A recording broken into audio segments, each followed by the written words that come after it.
Chapitre 11. Le descendant de David. Un rejeton sortira de la souche de Jessé, un surgeon poussera de ses racines. Sur lui reposera l'esprit de Yahvé, esprit de sagesse et d'intelligence, esprit de conseil et de force, esprit de connaissance et de crainte de Yahvé. Son inspiration est dans la crainte de Yahvé. Il jugera mais non sur l'apparence. Il se prononcera mais non sur le oui-dire. Il jugera les faibles avec justice. Il rendra une sentence équitable pour les humbles du pays. Il frappera le pays de la férule de sa bouche, et du souffle de ses lèvres fera mourir le méchant. La justice sera la ceinture de ses reins, et la fidélité la ceinture de ses hanches. Le loup habitera avec l'agneau, la panthère se couchera avec le chevreau. Le veau, le lionceau et la bête grasse iront ensemble, conduits par un petit garçon. La vache et l'ours paîtront, ensemble se coucheront leurs petits. Le lion comme le bœuf mangera de la paille. Le nourrisson jouera sur le repaire de l'aspic, sur le trou de la vipère le jeune enfant mettra la main. On ne fera plus de mal ni de violence sur toute ma montagne sainte, car le pays sera rempli de la connaissance de Yahvé, comme les eaux couvrent le fond de la mer. Le retour des dispersés. Ce jour-là, la racine de Jessé qui se dresse comme un signal pour les peuples sera recherchée par les nations et sa demeure sera glorieuse. Ce jour-là, le Seigneur étendra la main une seconde fois pour racheter le reste de son peuple, ce qui restera à Assur et en Égypte, à Patros, à Cush et en Élam, à Shinéar, à Hamath et dans les îles de la mer. Il dressera un signal pour les nations et rassemblera les bannis d'Israël. Il regroupera les dispersés de Juda des quatre coins de la terre. Alors cessera la jalousie d'Éphraïm, et les ennemis de Juda seront retranchés. Éphraïm ne jalousera plus Juda, et Juda ne sera plus hostile à Éphraïm. Ils fondront sur le dos des Philistins à l'Occident. Ensemble ils pilleront les fils de l'Orient. Édom et Moab seront soumis à leurs mains, et les fils d'Ammon leur obéiront. Yahvé asséchera la baie de la mer d'Égypte, il agitera la main contre le fleuve, dans la violence de son souffle. Il le frappera pour en faire 7 bras, on y marchera en sandales. Et il y aura un chemin pour le reste de son peuple, ce qui restera d'Assur, comme il y en eut pour Israël quand il monta du pays d'Égypte. Chapitre 12. Psaume. Et tu diras en ce jour-là, je te loue, Yahvé, car tu as été en colère contre moi. Puisse ta colère se détourner, puisses-tu me consoler. Voici le Dieu de mon salut. J'aurai confiance et je ne tremblerai plus. Car ma force et mon chant sont Yahvé, il a été mon salut. Dans l'allégresse vous puiserez de l'eau aux sources du salut. Et vous direz en ce jour-là, louez Yahvé, invoquez son nom. Annoncez au peuple ses hauts faits. Rappelez que son nom est sublime. Chantez Yahvé car il a fait de grandes choses, qu'on le proclame sur toute la terre. Poussez des cris de joie, des clameurs, habitantes de Sion, car il est grand au milieu de toi, le Saint d'Israël. Oracle sur les peuples étrangers. Contre Babylone. Chapitre 13. Oracle sur Babylone, vu par Isaïe fils d'Amos. Sur un mont chauve, levez un signal. Forcez la voix pour eux, agitez la main pour qu'ils viennent aux portes des nobles. Moi, j'ai donné des ordres à mes saints guerriers. J'ai même appelé mes héros pour servir ma colère, mes fiers triomphateurs. Bruit de foule sur les montagnes, comme un peuple immense. Bruit d'un vacarme de royaumes, de nations rassemblées. C'est Yahvé Sabaoth qui passe en revue l'armée pour le combat. Ils viennent d'un pays lointain, des extrémités du ciel. Yahvé et les instruments de sa colère pour ravager tout le pays. Hurlez car il est proche, le jour de Yahvé. Il arrive comme une dévastation de Shaddai. C'est pourquoi toutes les mains sont débiles, tous les hommes perdent cœur. Ils sont bouleversés, pris de convulsions et de douleurs. Ils se tordent comme la femme qui accouche. Ils se regardent avec stupeur, le visage en feu. Voici que vient le jour de Yahvé implacable, l'emportement et l'ardente colère pour réduire le pays en ruine et en exterminer les pécheurs. Car au ciel, les étoiles et Orion ne diffuseront plus leur lumière. Le soleil s'est obscurci dès son lever, la lune ne fait plus rayonner sa lumière. Je vais châtier l'univers de sa méchanceté et les méchants de leur faute, mettre fin à l'arrogance des superbes, humilier l'orgueil des tyrans. Je rendrai les hommes plus rares que leur faim, les mortels plus rares que leur d'ophir. C'est pourquoi je ferai frémir les cieux, et la terre tremblera sur ses bases, sous l'emportement de Yahvé Sabaoth, le jour où s'allumera sa colère. Alors, comme une gazelle pourchassée, comme des moutons que personne ne rassemble, chacun se retournera vers son peuple, chacun s'enfuira dans son pays. Tous ceux qu'on trouvera seront transpercés, tous ceux qu'on prendra tomberont par l'épée. Leurs jeunes enfants seront écrasés sous leurs yeux, leurs maisons saccagées, leurs femmes violées. Voici que je suscite contre eux les Mèdes qui ne font point cas de l'argent et qui n'apprécient pas l'or. Les arcs anéantiront leurs jeunes gens, on n'aura pas pitié du fruit de leur sein. Leur œil sera sans compassion pour les enfants. Et Babylone, la perle des royaumes, le superbe joyau des Chaldéens, sera comme Sodome et Gomorrhe, dévastée par Dieu. Elle ne sera plus jamais habitée ni peuplée, de génération en génération. L'Arabe n'y campera plus, et les bergers n'y parqueront plus les troupeaux. Ce sera le repère des bêtes du désert, les hiboux empliront leurs maisons, les autruches y habiteront, les boucs y danseront. Les hyènes hurleront dans ses tours, les chacals dans ses palais d'agrément, car son temps est proche, et ses jours ne tarderont pas. Chapitre 14. Fin de l'exil.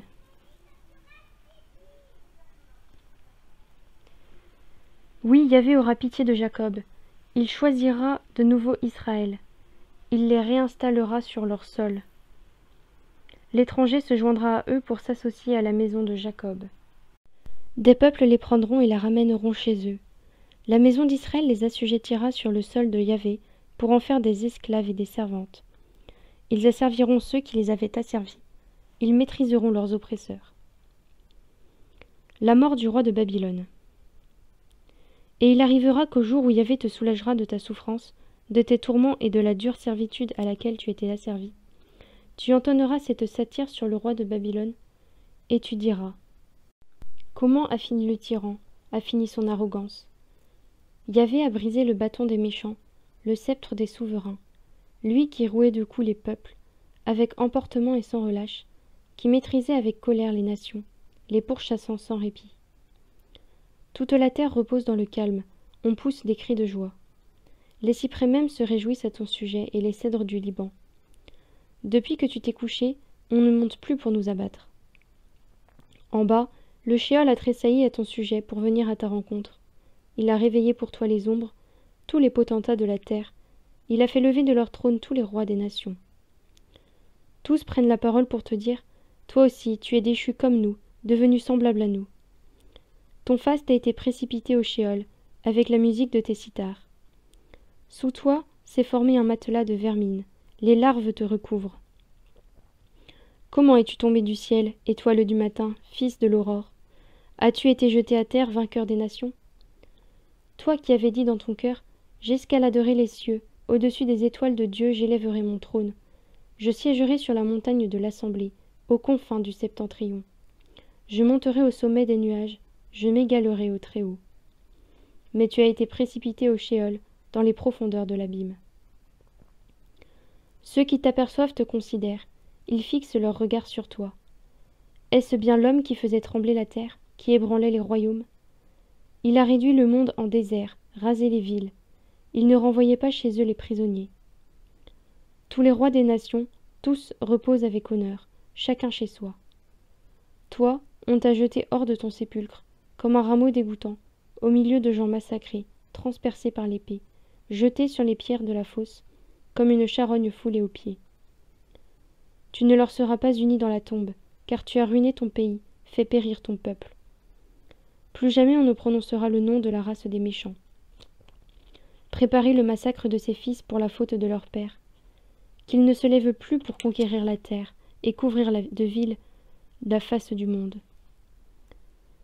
Je me lèverai contre eux, oracle de Yahvé Sabaoth, et je retrancherai de Babylone le nom et le reste, descendance et postérité, oracle de Yahvé. J'en ferai un repère de hérissons, un marécage. Je la balancerai avec le balai de la destruction, oracle de Yahvé Sabaoth. Contre Assur. Yahvé Sabaoth l'a juré. Oui, comme j'ai projeté, cela se fera. Comme j'ai décidé, cela se réalisera. Je briserai Assur dans mon pays, je le piétinerai sur mes montagnes. Et son joug glissera de sur eux, son fardeau glissera de son épaule. Telle est la décision prise contre toute la terre, telle est la main étendue sur toutes les nations.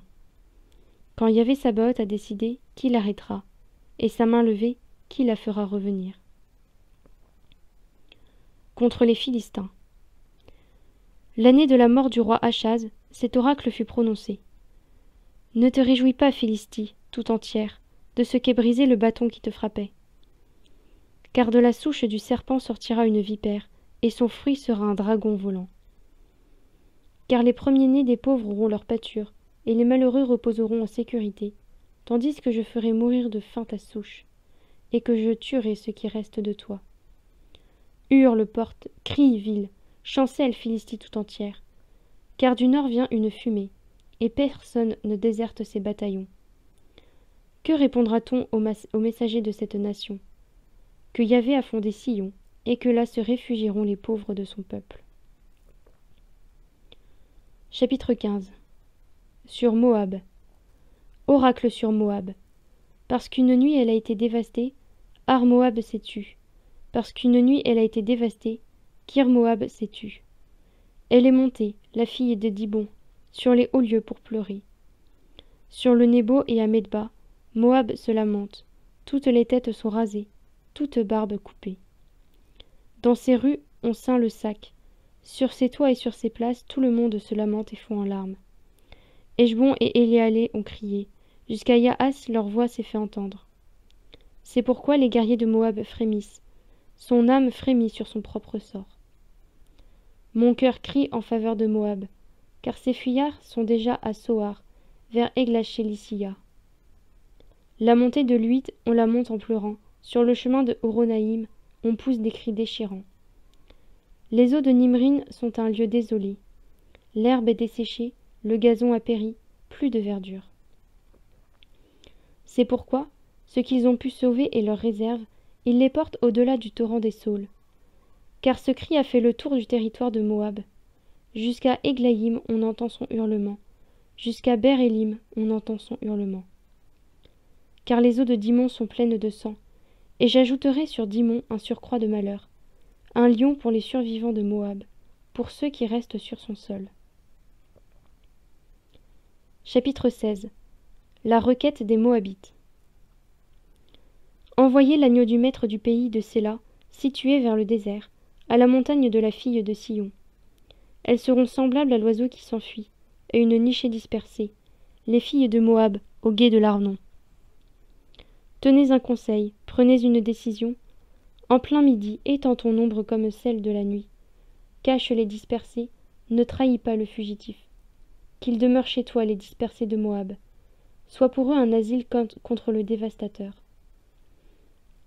Quand l'oppression aura cessé, que la dévastation aura pris fin, que seront partis ceux qui foulent le pays, le trône sera affermi dans la piété, et sur ce trône, dans la fidélité, sous la tente de David, siégera un juge, soucieux du droit et zélé pour la justice.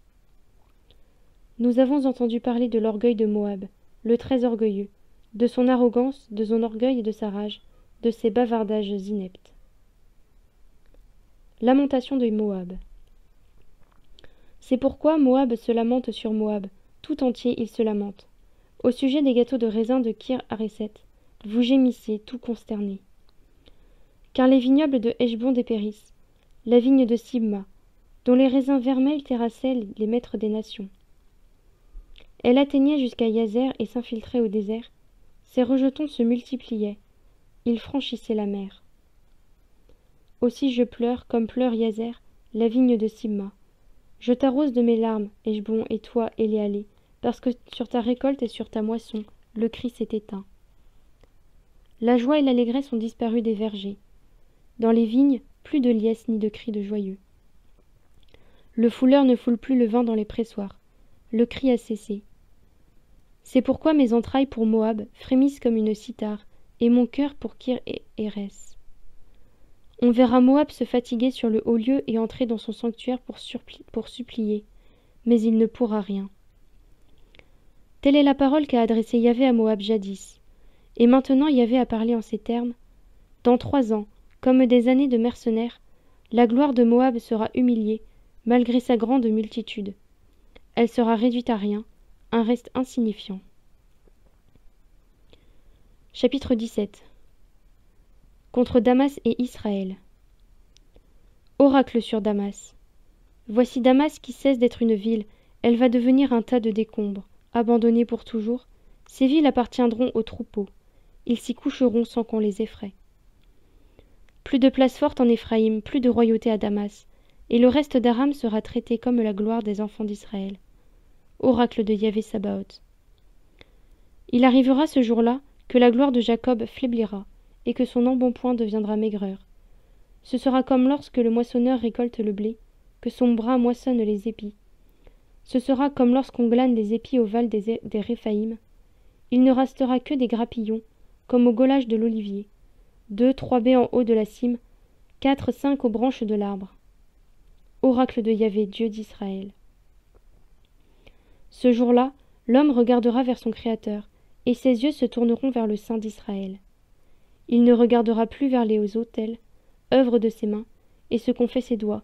Il ne les verra plus, ni les pieux sacrés, ni les brûles parfums.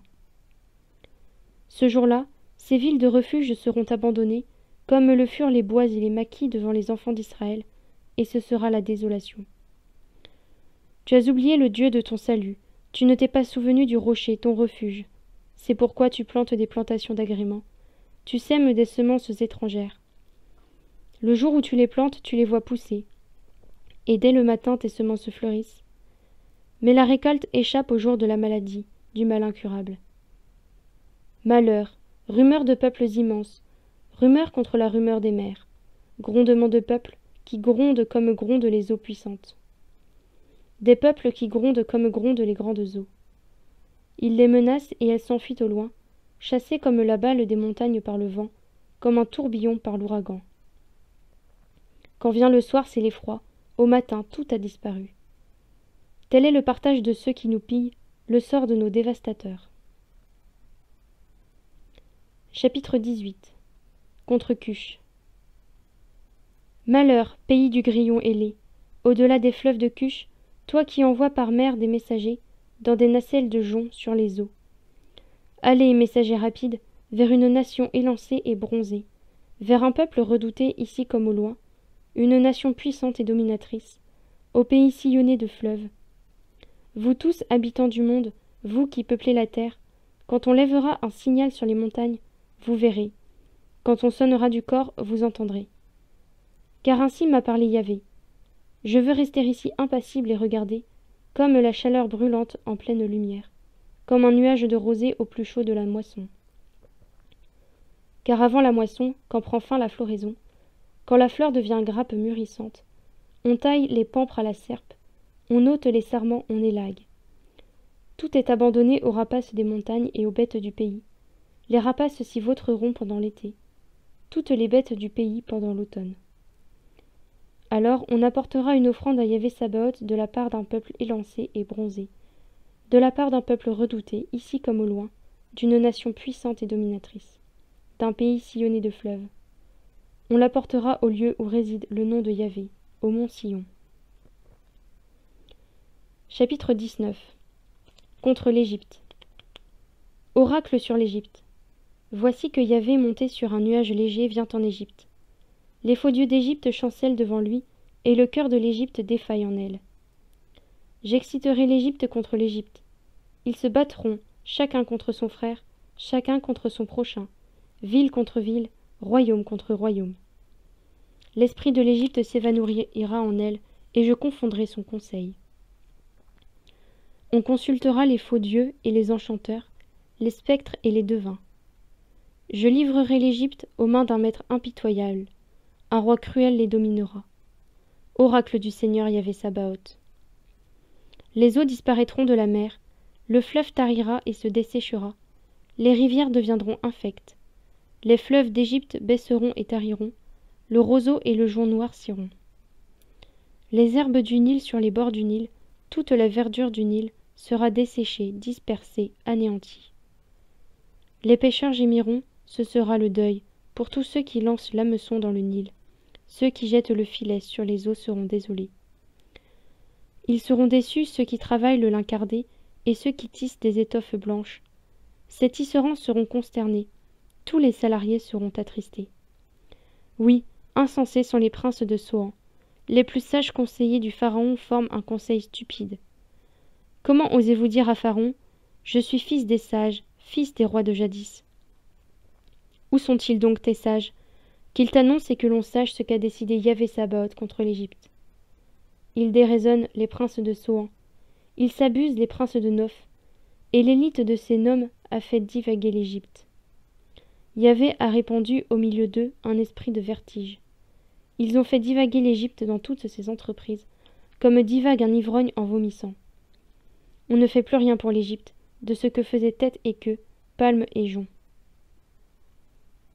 Conversion de l'Égypte. Ce jour-là, l'Égypte sera comme les femmes, tremblantes et terrorisées devant la menace de la main de Yahvé Sabaoth, lorsqu'il la lèvera contre elle. Le territoire de Juda deviendra la honte de l'Égypte. Chaque fois qu'on le lui rappellera, elle sera terrorisée à cause du dessein que Yahvé Sabaoth a formé contre elle. Ce jour-là, il y aura 5 villes au pays d'Égypte qui parleront la langue de Canaan et prêteront serment à Yahvé Sabaoth. L'une d'elles sera dite Ville du Soleil. Ce jour-là, il y aura un autel dédié à Yahvé au milieu du pays d'Égypte, et près de la frontière une stèle dédiée à Yahvé.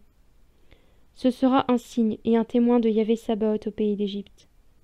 Quand ils crieront vers Yahvé par crainte des oppresseurs, il leur enverra un sauveur et un défenseur qui les délivrera. Yahvé se fera connaître des Égyptiens, et les Égyptiens connaîtront Yahvé en ce jour-là. Ils offriront sacrifices et oblations. Ils feront des vœux à Yahvé et les accompliront. Et si Yahvé frappe les Égyptiens, il frappera et guérira. Ils se convertiront à Yahvé qui accueillera leurs demandes et les guérira. Ce jour-là, il y aura un chemin allant d'Égypte à Assur. Assur viendra en Égypte et l'Égypte en Assur. L'Égypte servira avec Assur. Ce jour-là, Israël deviendra en 3e avec l'Égypte et Assur, bénédiction au milieu de la terre, bénédiction que prononcera Yahvé Sabaoth. Bénis mon peuple l'Égypte, et Assur l'œuvre de mes mains, et Israël mon héritage. Chapitre 20. À propos de la prise d'Ashdod. L'année où le général en chef envoyé par Sargon, roi d'Assur, vint à Ashdod pour l'attaquer et s'en emparer, en ce temps-là, Yahvé parla par le ministère d'Isaïe fils d'Amos. Il dit : Va, dénoue le sac que tu as sur les reins, et ôte les sandales de tes pieds. Et il fit ainsi, allant nu et déchaussé. Et Yahvé dit : De même que mon serviteur Isaïe a marché nu et déchaussé pendant 3 ans, pour être un signe et un présage contre l'Égypte et contre Cush, de même le roi d'Assur emmènera les captifs d'Égypte et les déportés de Cush, les jeunes et les vieux, nus, déchaussés et fesses découvertes, à la honte de l'Égypte. Ils seront pris d'épouvante et de honte à cause de Cush, leur espérance, et de l'Égypte, leur fierté. Et l'habitant de ce rivage dira en ce jour-là : Voici ce qu'est devenu notre espérance, ceux vers qui nous avons fui pour chercher un secours, pour échapper au roi d'Assur. Et nous, comment nous sauverons-nous ?